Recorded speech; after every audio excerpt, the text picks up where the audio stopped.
이번 10월 추천 도서가 오늘을 사는 이유입니다. 카르페 디움에 관한 내용이라고 하는데요. 카르페 디움이 뭔가요? 라틴어입니다. 영어로는 seize the day, 우리나라 말로는 현재를 사수하라 혹은 오늘을 붙잡으라 등으로 번역할 수 있을 것입니다. 우리가 문자적인 의미는 알게 되는데 카르페 디움이 의미하는 바가 무엇입니까? 몇 년 전에 유행했던 YOLO라는 말이 있습니다. You only live once. 한 번 사는 인생이다. 그런 인생을 마음껏 즐겨라. 이런 말입니다. 근데 그것은 이상하게 방탕에 빠지는 길로 가기 쉽습니다. 카르페 디움의 잘못된 적용이라고 말할 수 있겠죠. 물론 인생을 즐기는 것은 좋은 것이지만 그저 즐기는 것이 우리 인생의 전부는 아니기 때문입니다. 또 반대로 오늘을 붙잡으라고 하니까 무작정 열심히 살아야 한다고 생각하는 사람들도 있을 것입니다. 열심히 살아야 한다. 물론 열심히 사는 거 좋죠. 그러나 열심히 다 좋은 것은 아닐 것입니다. 이상한 것에 열심을 낼 수도 있기 때문이죠. 우리에게 카르페 디움, 즉 하루를 붙잡는다는 의미는 하나님께서 우리를 창조하신 목적 혹은 부르신 목적에 합당하게 하루하루를 사는 것을 의미할 것입니다.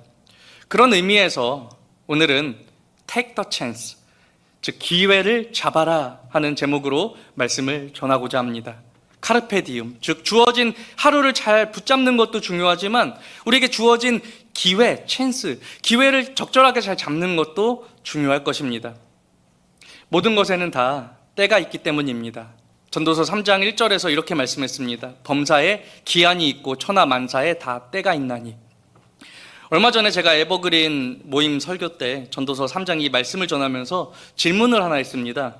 다 때가 있으면 어떻게 해야 합니까? 라고 말이죠. 어떻게 해야 되죠? 잘 씻어야 한다고 말씀드렸더니 조금 좋아하셨는데요. 오늘도 조금 좋아하시는 것 같아요. 그런 때가 아니죠. 모든 것에는 다 하나님께서 정하신 적절한 시기가 있다는 것입니다. 지금처럼 가을이 오면 이제 추수할 때가 되는 것처럼 말이죠. 하나님께서 때, 즉 기회를 주실 때 우리는 그 기회를 잘 잡는 것이 중요하다는 것입니다. 오늘 읽은 본문은 역대기에서 여호사밧에 대한 마지막 평가를 하는 내용입니다. 여호사밧이 누구입니까? 일단 유다 왕이죠. 솔로몬의 아들이 르호보암이고 르호보암의 아들이 아비야이고 굉장합니다. 그리고 아비야의 아들이 아사, 그리고 아사의 아들이 여호사밧입니다. 여호사밧은 그 아버지 아사처럼 선한 왕이었습니다. 오늘 본문 32절에서 이렇게 말씀합니다. 우리 32절 함께 읽어볼까요? 시작. 여호사밧이 그의 아버지 아사의 길로 행하여 돌이켜 떠나지 아니하고 여호와 보시기에 정직하게 행하였으나. 정직하게 행했다라고 말씀하면 좋겠는데 정직하게 행하였으나 라고 말씀하면 뭔가 있다는 것을 우리가 알 수 있습니다. 그 뭔가가 뭔지 우리 33절도 우리 함께 읽어보겠습니다. 33절 시작. 산당만은 철거하지 아니하였으므로 백성이 여전히 마음을 정하여 그들의 조상들의 아버지께로 돌아오지 아니하였더라. 역대하 17장부터 20장까지 4장에 걸쳐서 여호사밧에 관해서 길게 말씀하는데요. 보시면은 여호사밧은 하나님께서 기뻐하시는 일들을 정말 많이 했습니다. 다음 PPT 한번 보여주시겠어요? 여호사밧은 이방 신들을 섬기지 않고 오직 하나님만 섬기며 그 계명들을 지켰습니다. 다음이요. 또 유다에 있는 상당들과 신상들도 제거했습니다. 또 다음. 백성들에게 율법 가르치기를 힘썼습니다. 더할 나위 없죠.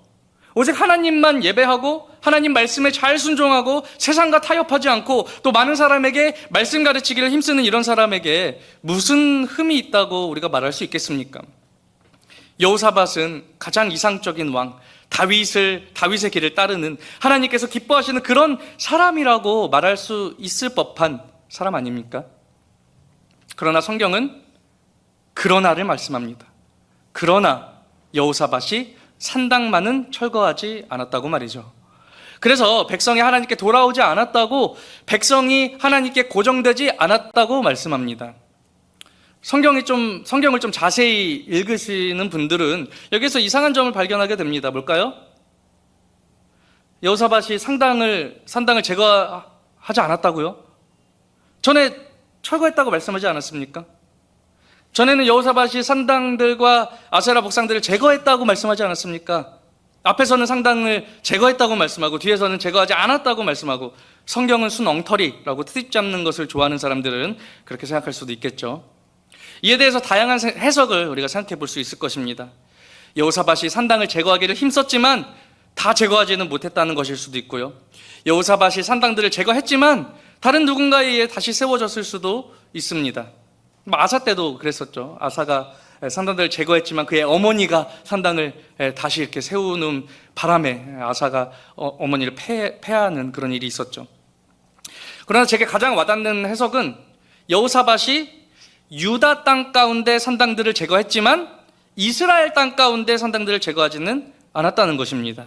아까 역대하 17장 6절에서 여호사밧이 산당들과 아세라 목상들도 유다에서 제거하였더라 말씀하지 않았습니까? 그러나 하나님께서는 여호사밧을 통해 유다뿐만 아니라 온 이스라엘의 산당들을 제거하기를 원하셨던 것일 수도 있습니다. 여기서 우리는 이 질문을 던져볼 수밖에 없을 것입니다. 여호사밧이 온 이스라엘의 산당들을 제거할 그런 위치에 있었는가 하는 것이죠. 왜인가 하면 우리가 잘 알고 있는 것처럼 이스라엘은 남과 북으로 나눠져 있습니다. 여호사밧이 남유다를 다스리고 있었지만 북이스라엘을 다스리는 왕은 따로 있었습니다. 여호사밧 당시 북이스라엘을 다스렸던 왕이 누구였을까요? 그 유명한 아합이었습니다. 좋지 않은 의미에서 유명한 왕이죠. 하나님 보시기에 악을 행한 왕으로 유명합니다. 그리고 아합 왕이 죽고 아합의 아들 아하시아가 그 왕위를 이어받습니다. 오늘 읽은 본문에서도 아하시아에 대해서 말씀하죠. 이처럼 여호사밧 왕은 유다 땅을 다스렸고 당시 북쪽 땅은 아합 왕과 그 아들 아하시아가 다스렸기에 여호사밧 왕이 유다 땅에 있는 상당들을 제거했을지라도 북쪽 땅에 있는 상당들을 제거할 자격도 의무도 없었다고 생각할 수 있습니다. 그러나 한편에서 성경은 여호사밧 왕에게 그럴 자격과 의무가 있었다고 말씀하는 것 같습니다. 성경은 여호사밧이 왕이 된 때에 유다가 부강하게 되었다는 것을 말씀합니다. 견고해지고 부유해지고 주변 나라들이 감히 건드리지 못하는 그런 나라가 되었다고 말이죠. 역대하 17장에서 그가 부귀와 영광을 크게 떨쳤더라 말씀하고, 블레셋 사람들도 은과 조공을 바치고 아라비아 사람들도 많은 짐승을 바치는 일에 대해서도 말씀합니다. 또 큰 군대를 이룬 것에 대해서도 말씀합니다. 더욱이 여호사밧 가문은 아합 가문과 혼인하게 되는데요. 당연히 정략 결혼이었겠죠. 당시 유다와 이스라엘 어디가 우위에 있었겠습니까? 맥락상 당연히 유다가 우위에 있었다고 말할 수 있지만 다른 거 볼 필요가 없이 이 정략 결혼에서 어디가 아들이고 어디가 딸이냐, 이거 하나만 봐도 알 수 있을 것 같습니다. 오늘 본문에서 말씀하지는 않지만 이 정략 결혼은 여호사밧의 아들 여호람과 아합의 딸 아달랴가 결혼한 것이라는 사실을 이어지는 내용에서 우리가 알 수 있습니다. 역대하 22장에 와서 아달랴는 오므리의 손녀라고 말씀하는데요, 오므리가 아합의 아버지라는 것을 생각해 봤을 때 아달랴가 아합의 딸이라는 것을 알 수 있죠. 또한 유다 왕 아하시아의 어머니가 아달리아라고 말씀하는데요, 그러니까 유다 왕 여호사밧의 아들 여호람과 이스라엘의 왕 아합의 딸 아달랴가 그 정략 결혼의 대상자들이었다는 것을 우리가 알 수 있습니다. 그리고 그 둘 가운데 태어난 막내 아들이 아하시아였습니다. 이것을 통해 어디가 우위에 있었는지를 우리가 알 수 있죠. 우위에 있는 나라와 좋은 관계를 유지하기 위해서 딸을 시집 보내는 것이 일반적이기 때문입니다. 물론 예외가 있을 수 있겠지만 일반적으로 그렇다는 것입니다.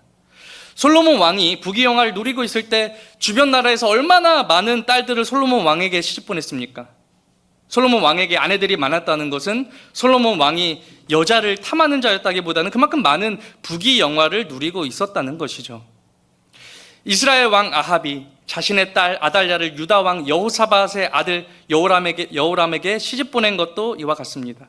여호사밧 왕이 부귀와 영광을 크게 떨치니까 아합 왕은 여호사밧 왕과 좋은 관계를 유지하기 위해서 자기 딸을 여호사밧의 아들과 결혼시킨 것입니다. 여호사밧은 다윗의 처음 길로 행하는 왕, 하나님의 계명을 지키는 왕, 상당들과 신상들을 제거하는 왕, 또한 백성에게 계명을 가르치는 그런 선한 왕이었기에 부귀와 영광을 크게 떨칠 수 있었습니다. 그러나 여호사밧이 부귀와 영광을 스스로 얻었다고 말할 수는 없을 것입니다. 왜요? 다음에 처음 길로 행하고 하나님의 계명을 지키는 등 이런 일이 사실 부귀와 영광을 얻는 일과 직접적으로 연관되지는 않기 때문이죠. 우리가 잘 알다시피 하나님 말씀대로 행하는 것은 사실 세상의 관점에서는 희생하는 일이며 손해보는 일이며 고난당하는 일입니다. 그것은 부귀와 영광을 얻는 일과는 오히려 반대되는 것이죠. 그럼에도 여호사밧이 부귀와 영광을 크게 떨칠 수 있었던 것은 하나님께서 은혜를 주셨기 때문입니다. 여호사밧이 스스로 부귀와 영광을 얻은 것이 아니라 여호사밧이 하나님 보시기에 선하게 행하니까 하나님께서 여호사밧에게 은혜를 주셔서 부귀와 영광을 크게 떨칠 수 있었던 것입니다. 이는 마치 여리고성을 도는 것이 여리고성이 무너지는 직접적인 원인이 아니었던 것과 같습니다. 어떻게 성 주위를 돈다고 성이 무너집니까? 그러나 이스라엘 자손들이 하나님 말씀에 순종하는 그 모습을 보고 하나님께서 그들과 함께 하시고 은혜를 주신 거 아니었겠습니까? 여호사밧도 마찬가지였다는 것입니다. 다윗의 처음 길로 행하고 계명에 순종하고 우상을 제거하는 일들이 부귀 영화를 누리게 하는 직접적인 원인은 아닙니다. 그러나 하나님 보시기에 선을 행하는 여호사밧에게 하나님께서 은혜를 주셔서 부귀 영화를 누릴 수 있게 하신 것입니다. 그건 오늘 우리도 마찬가지일 것입니다. 세상에서 말하는 소위 성공하는 비결을 따라 우리가 살 수도 있겠지만 우리 목적은 성공하는 인생이 아니라 하나님 보시기에 선한 인생을 사는 것입니다. 그리고 그렇게 살아갈 때 하나님께서 그 모든 것을 더하시는 은혜를 주시기도 할 것입니다. 그리고 행여나 세상 관점에서 성공한 인생이 아니더라도 그건 후회가 없는 인생 아닙니까? 우리 목적이 세상에서의 성공이 아니라 하나님 보시기에 선한 인생이었기 때문이죠. 부귀영화가 목적이 아닙니다. 그건 그저 수단입니다. 목적은 하나님 눈에 선한 인생입니다. 그리고 부귀영화를 누리게 하신다면 또한 그것을 수단으로 해서 하나님 눈에 선한 일들을 더욱 해야 하는 것이겠죠. 오늘 말씀드리고 싶은 것이 바로 이것입니다. 여호사밧이 하나님 보시기에 선을 행함으로 하나님께서 은혜를 주셔서 부귀와 영광을 크게 떨칩니다. 그렇다면 그 은혜를 수단으로 또한 하나님 뜻을 더욱 행해야 했다는 것이죠. 부귀와 영광을 크게 떨친 여호사밧은 아합 가문과 인척관계를 맺습니다. 앞서 말씀드렸던 것처럼 여호사밧이 우위에 있었기에 아합이 좋은 관계를 잘 유지하고자 자신의 딸 아달랴를 시집 보낸 것이죠. 물론 악을 행하는 이 아합 가문과 인척관계를 맺는 것 그 자체를 문제 삼을 수도 있습니다. 우리도 우리 자녀들이 예수님을 믿지 않는 배우자를 만나 결혼하는 것 자체를 문제 삼을 수 있는 것처럼 말이죠. 저도 예수님을 믿는 사람이 믿지 않는 사람과 결혼하는 것을 그렇게 추천하지는 않을 것 같습니다. 결혼해서 예수님을 믿게 하겠다고 생각할 수도 있겠지만 그게 그렇게 쉽지 않다는 것을 주변에서 많이 보기 때문이죠. 그럼에도 하겠다면 뭐 어떡하겠습니까? 그러나 제가 오늘 말씀드리고자 하는 것은 여호사밧이 아합 가문과 인척관계를 맺은 것을 문제 삼고자 하는 것이 아니라 기회를 잡아라입니다.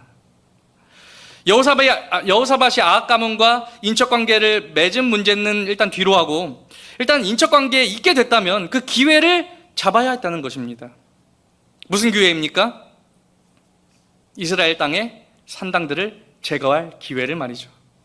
여호사밧이 우위에 있었습니다. 아합은 여호사밧과 좋은 관계를 유지하고자 딸을 시집 보내기까지 했습니다. 그걸 하나님께서 주신 기회 아닙니까? 아합에게 선한 영향력을 끼치고 이스라엘로 하여금 돌아서게 할 기회 아닙니까? 그러나 여호사밧은 그 기회를 잡기보다 오히려 아합 가문이 하는 일에 동참하는 모습만 보여주고 있을 뿐입니다. 역대하 18장에서 아합이 길르앗 라못에 있는 아람 사람들을 함께 치자며 여호사밧에게 권한 일이 있었죠. 그때 사실 여호사밧은 아합에게 그저 이용만 당합니다. 아람 사람들이 이스라엘의 왕을 타깃으로 할 줄 알고 아합은 자신은 변장하고 전쟁터에 나가 싸울 테니까 여호사밧에게 이스라엘 왕으로 변장하라고 했죠. 물론 하나님께서 도우셔서 여호사밧은 위기에 벗어나게 되고, 반면 아합 왕은 한 사람이 무심코 쏜 활에 맞아 부상을 당해 결국 죽게 됩니다. 또 오늘 함께 읽은 본문에서는 어떤 일이 있었습니까? 여호사밧이 아합의 아들 아하시야와 교제했던 일에 대해서 말씀하는데요. 우리 36절과 37절 말씀을 우리 함께 읽어보겠습니다. 시작. 두 왕이 서로 연합하고 배를 만들어 다시스로 보내고자 하여 에시온 게벨에서 배를 만들었더니 미레사 사람 도다와후의 아들 엘리에셀이 여호사밧을 향하여 예언하여 이르되 왕이 아하시야와 교제함으로 여호와께서 왕이 지은 것들을 파하시리라 하더니 이에 그 배들이 부서져서 다시스로 가지 못하였더라. 두 왕이 서로 연합했다고 말씀하는데요. 여호사밧과 아하시야의 이 연합은 아합과의 연합을 연상시킵니다. 본문에서는 이게 정확히 무슨 일인지 말씀하진 않지만 우리는 여호사밧과 아합 사이에 있었던 일을 통해서 이게 어떤 상황인지 쉽게 예상할 수 있을 것입니다. 여호사밧 왕이 아합 왕에게 이용당했던 것처럼 그 아들 아하시야에게 또 이용당하고 있는 그 상황을 우리가 쉽게 예상할 수 있습니다. 우위에 있는 것은 여호사밧이었지만 아합에게도 그 아들 아하시야에게도 이용만 당했습니다. 물론 여호사밧이 아합 가문과 좋은 관계를 유지하는 것은 좋습니다. 굳이 안 좋은 관계를 가운데 있어야 할 필요는 없는 것이죠. 그러나 좋은 관계를 유지하려는 그 목적이 분명해야 했다는 것입니다. 그저 좋은 관계가 목적이 아니라 그것을 수단으로 목적을 이루어야 한다는 것입니다. 여호사밧은 하나님께 은혜를 주셔서 부귀와 영광을 크게 떨치고 아합과의 관계에서 우위에 있었습니다. 그 기회를 잡아 목적을 이뤘어야 했던 것입니다. 기회를 잡아야 했던 것이죠. 여호사밧이 유다 땅을 그렇게 선하게 다스렸던 것처럼 이스라엘 땅에도 산당들을 제거하고 백성들이 하나님께로 돌아올 수 있도록 그 기회를 잡았어야 했다는 것입니다. 아마 여호사밧은 거기까지 생각하지 못했을 것입니다. 자신이 다스리는 유다 땅은 그렇게 하나님의 기뻐하시는 뜻대로 잘 다스렸지만 북이스라엘은 자신이 신경 쓸 바가 아니라고 생각했겠죠. 그저 좋은 관계 가운데 평화를 잘 유지하면 된다고 생각했던 것 같습니다. 그러나 여호사밧이 누렸던 그 부귀와 영광, 즉 하나님께서 주신 은혜 그 자체가 목적이 아닙니다. 하나님께서 주신 은혜를 잘 활용해서 하나님 뜻을 이루는 것이 목적이었다고 말할 수 있겠습니다. 오늘 본문 32절과 33절 말씀을 우리 다시 한번 읽어보겠습니다. 시작. 여호사밧이 그의 아버지 아사의 길로 행하여 돌이켜 떠나지 아니하고 여호와 보시기에 정직하게 행하였으나 산당만은 철거하지 아니하였으므로 백성이 여전히 마음을 정하여 그들의 조상들의 하나님께로 돌아오지 아니하였더라. 이것이 여호사밧에 대한 성경의 평가였습니다. 여호사밧은 잘했어요. 아버지 아사처럼 하나님 보시기에 정직하게 행했고 그 길에서 떠나지 않았습니다. 그러나 산당만은 철거하지 않았습니다. 물론 유다 땅에 있는 산당들은 제거했죠. 그러나 하나님의 뜻은 그 이상이었다는 것입니다. 여호사밧을 높이셔서 온 이스라엘에서 산당들을 제거하고 백성들이 하나님께로 돌아오게 하기를 원하셨다는 것입니다. 하나님께서는 여호사밧에게 기회를 주셨지만 여호사밧은 그 기회를 제대로 활용하지 못했던 것이죠. 아합 왕이 좋은 관계를 유지하고자 했을 때 그 기회를 잘 잡아 그 기회를 잘 활용했어야 합니다. 이것이 오늘 우리랑 무슨 상관이 있습니까? 우리가 우리 신앙을 잘 지키고 우리 가정의 신앙을 잘 지키는 것이 전부가 아니라는 것입니다. 물론 우리는 그것도 버겁게 느껴지기도 할 것입니다. 그것만 해도 잘하는 것이라고 저도 그렇게 말씀드리고 싶습니다. 그러나 우리는 기회가 있을 때마다 그 기회를 잘 활용해야 합니다. 준비가 되어 있어야 기회를 잡을 수 있는 거 아니겠습니까? 요즘 저희 집에 모기가 많습니다. 제가 별 생각 없이 가만히 앉아 있다가 모기가 지나가는 것을 본다면 저는 기회를 놓치기 쉽습니다. 저는 주로 전기채로 이 모기를 잡는데요. 제가 그 전기채를 가지러 갔다가 오면 이미 모기는 어디로 없어져 버렸습니다. 그러나 집에 모기가 있다는 것을 알고 준비되어 있으면 즉 전기체를 가까이 두고 있으면 저는 모기를 놓치지 않고 전기체를 순간 구워버립니다. 준비가 되어 있어야 기회를 잡습니다. 우리 마음에는 항상 복음을 전할 준비가 되어 있어야 기회가 왔을 때 그 기회를 잡을 수 있는 것입니다. 그때가 오면 그러면 늦어요. 준비가 되어 있어야 한다는 거예요. 우리는 우리 인생의 목적을 분명히 해야 할 것입니다. 그것이 무엇입니까? 우리 인생의 목적이 뭐예요? 복음을 전하는 것입니다. 부귀와 영광의 목적이 아닙니다. 그것은 수단입니다. 우리가 은혜를 받는 것은 목적이 아니라 받은 은혜를 잘 활용해서 복음을 전하는 것이 우리 목적이라는 것입니다. 하나님께서 우리를 부르셨습니다. 우리는 하나님께서 부르셨다는 것에 머물러 있을 것이 아니라 보내심을 받아 부르신 목적을 이루어야 할 것입니다. 지난번 금요 드림 집회 때 박서영 권사님께서 하신 간증이 생각이 났습니다. 박서영 권사님께서 매 전도를 많이 하시는데요. 어떻게 그렇게 하실 수 있을까 저도 궁금했었습니다. 금요 드림 집회 때 하셨던 권사님의 그 간증을 통해 그 이유를 알게 됐습니다. 권사님께서는 항상 그 목적이 분명했었던 것입니다. 권사님께서 하시는 일들, 권사님께서 이웃들과 맺는 모든 관계 속에서 그 목적은 항상 전도였습니다. 권사님의 선한 행실은 단순히 자신의 선함을 나타내기 위함이 아니라 이웃으로 하여금 교회로, 예수님께로 나오게 하기 위함이었다는 생각이 간증을 들으면서 들었습니다. 그래? 그거 내가 해줄 테니까 너는 교회 나와. 카리스마 있게 하셨던 말씀이 기억에 남는데요.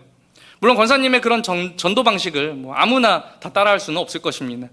그거는 권사님만의 전도 방식입니다. 그러나 권사님의 모든 말과 행동 가운데 그 목적이 분명했기에, 즉 항상 전도에 대한 준비가 되어 있으셨기에 그것이 가능할 수 있었다는 생각이 들었습니다.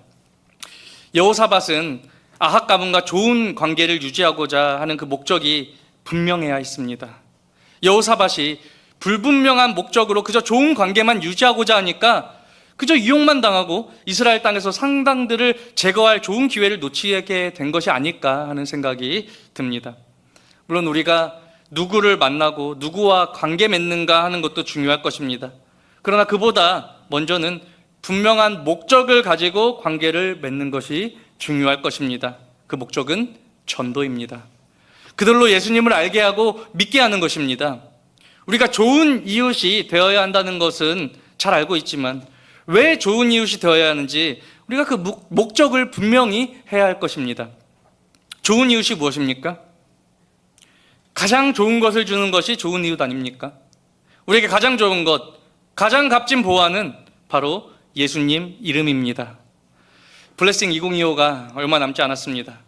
블레싱 2025의 가장 큰 목적은 전도 아닙니까? 물론 하나님께서 우리를 부르신 목적이 전도이며 우리는 항상 전도하는 일에 힘써야 하지만 우리가 특별한 날을 정해서 블레싱 데이로 하는 이유도 결국 우리 목적을 우리가 잊지 않기 위해서 하는 것이라는 생각이 듭니다. 제가 먼저 진정 잘 이렇게 전도하는 사람이면서 이런 말씀을 드리면 참 좋았겠지만 정작 정도는 한 명도 하지 않으면서 지금 이런 말씀을 드려서 죄송합니다. 저도 오늘 말씀을 준비하고 전하면서 하나님께서 예수님 안에서 우리를 부르신 목적에 대해서 다시 한번 깊이 생각해 보게 되었습니다. 그 목적을 이루게 하시기 위해 하나님께서는 항상 우리에게 기회를 주시고 계신데 우리가 준비되어 있지 않아서 얼마나 많은 기회를 놓치고 있는지를 생각해 봤습니다. 복음을 전하는 것이 우리의 삶의 목적임을 우리가 기억하면서 언제든지 항상 복음 전할 준비가 되어 있고 그 기회를 잘 잡는 우리가 모두 되기를 주님 이름으로 간절히 소망합니다.